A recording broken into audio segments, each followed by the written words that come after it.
အကျွေးတွေကြေဖို့အတွက်ငွေနဲ့စကားပြောကြည့်ပါလားဆရာခန်းတို့ The Intuitive Method ဆိုတဲ့ဒီနည်းပညာကိုအလုပ်လုပ်လာရဲ့၄နှစ်ဆိုတဲ့ကာလ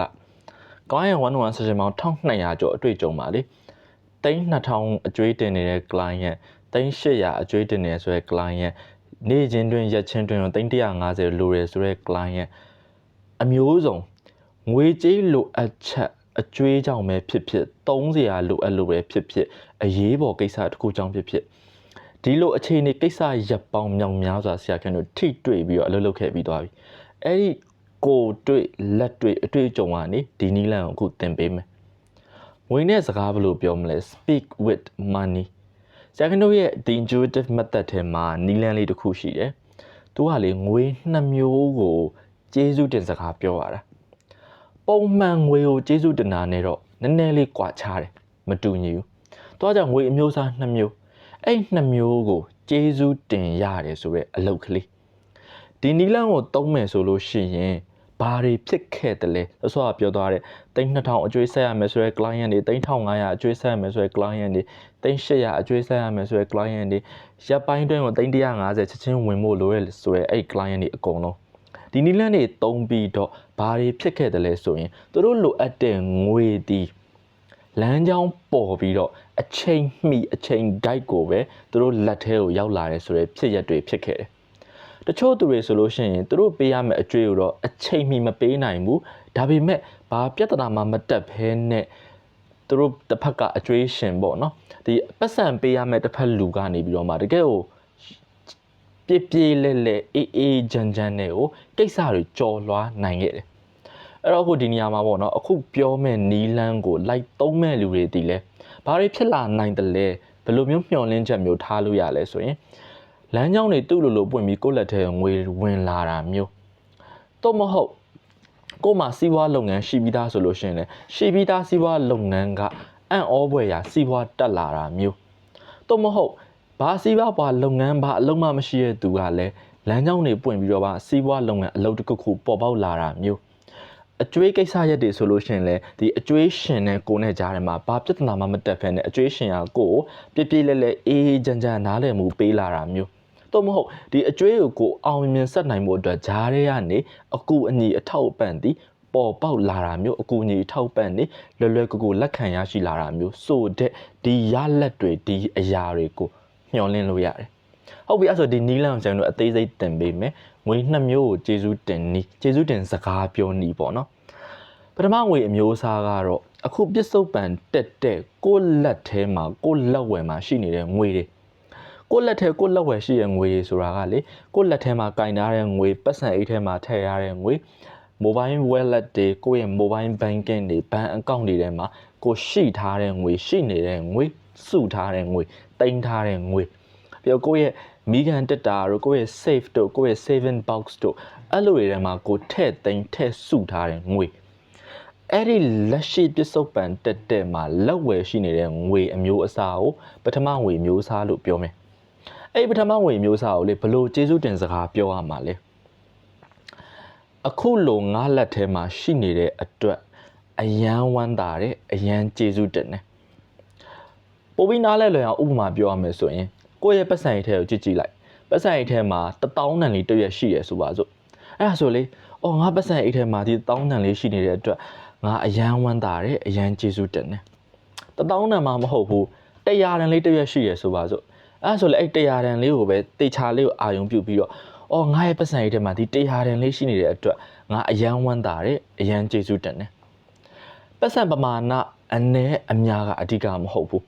ဒီရှိနေပါတယ်ဆိုရဲငွေကိုစိတ်အာရုံပြုတ်ပြီးတော့မှဒီဝမ်းသာတယ်ကျေးဇူးတင်တယ်ဆိုရဲစကားပြောပေးဖို့ကအဓိကဆိုလို့ရင်အဲ့လိုပဲကိုယ့်ရဲ့ mobile wallet တွေထဲမှာကိုယ့်ရဲ့ banking တွေထဲမှာရှိနေတဲ့ငွေပမာဏ1000ပဲဖြစ်ဖြစ်1000ပဲဖြစ်ဖြစ်3သိန်း10သိန်း300 1000 1000ပမာဏအနည်းကနေအများအထိရှိနေတာလေးကိုပဲအာယုံသွားပြုတ်ပြီးတော့အဲ့ဒါရှိနေတဲ့အတွက်အယမ်းဝမ်းသာတယ်အယမ်းကျေးဇူးတင်တယ်ဆိုပြီးတော့စကားပြောရမှာပြောတဲ့အခါမှာပေါ့နော်ဟိုစိတ်ထဲကနေပဲပြောလဲရတယ်လို့နှုတ်ကနေဆရာခန့်လိုမျိုးအတန်ထွက်ပြီးပြောလဲရတယ်အဓိက point ဒီကိုယ်စိတ်နှလုံးသားတွေကလေခံစားချက်လှိုက်လှဲပါရမယ် အော်ဒီရှိနေတဲ့ဆိုတဲ့ငွေကိုအာရုံပြုပြီးတော့မှအော်ဒီငွေရှိနေတဲ့အတွက်အယမ်းဝမ်းသာတယ်အယမ်းကျေးဇူးတင်တယ်လို့ပြောတဲ့အချိန်မှာကိုယ့်ရဲ့စိတ်နှလုံးသားတွေကခံစားချက်လှိုက်လဲလဲပါရမယ်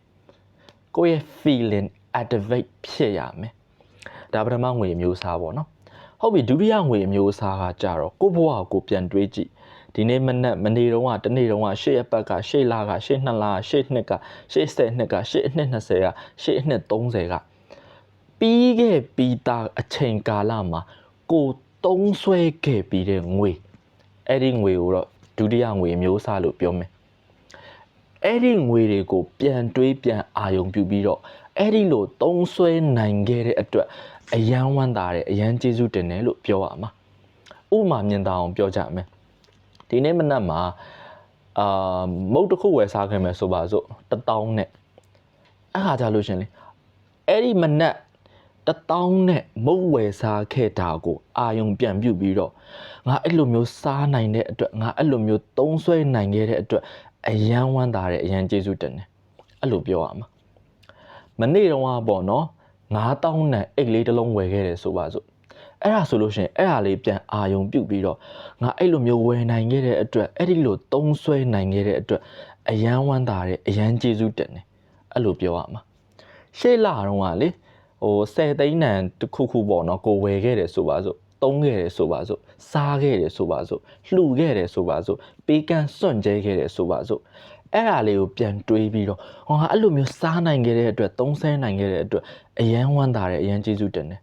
အဲ့လိုဝယ်နိုင်ခဲ့တဲ့အတွက်အဲ့လိုသုံးဆွဲနိုင်ခဲ့တဲ့အတွက်အယမ်းဝမ်းသာတယ်အယမ်းကျေးဇူးတင်တယ်အဲ့လိုပေးကမ်းနိုင်ခဲ့တဲ့အတွက်အဲ့လိုသုံးဆွဲနိုင်ခဲ့တဲ့အတွက်အယမ်းဝမ်းသာတယ်အယမ်းကျေးဇူးတင်တယ်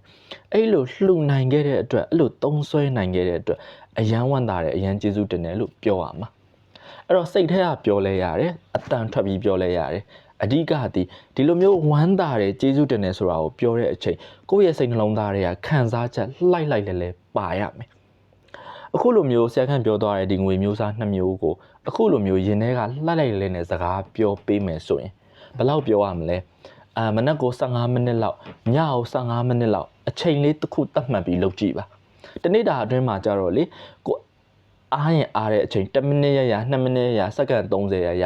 ဒီကိုယ့်ရဲ့အာယုံစိတ်ကိုလေအဲ့ဒီလက်ရှိလက်ဝဲရှိနေတဲ့ငွေတွေအာယုံပြုတ်ပြီးတော့အယံဝမ်းသာတယ်အယံကျေးဇူးတင်တယ်လို့ပြောလိုက်သုံးဆွဲခဲ့ပြီးတဲ့ငွေတွေကိုပြန်အာယုံပြုတ်ပြီးတော့အယံဝမ်းသာတယ်အယံကျေးဇူးတင်တယ်လို့ပြောလိုက်အဲ့လိုမျိုးလေးလုပ်မယ်ဆိုရင်3ရက်ကနေ9ရက်ဆိုတဲ့ဒီကာလအတွင်းမှာ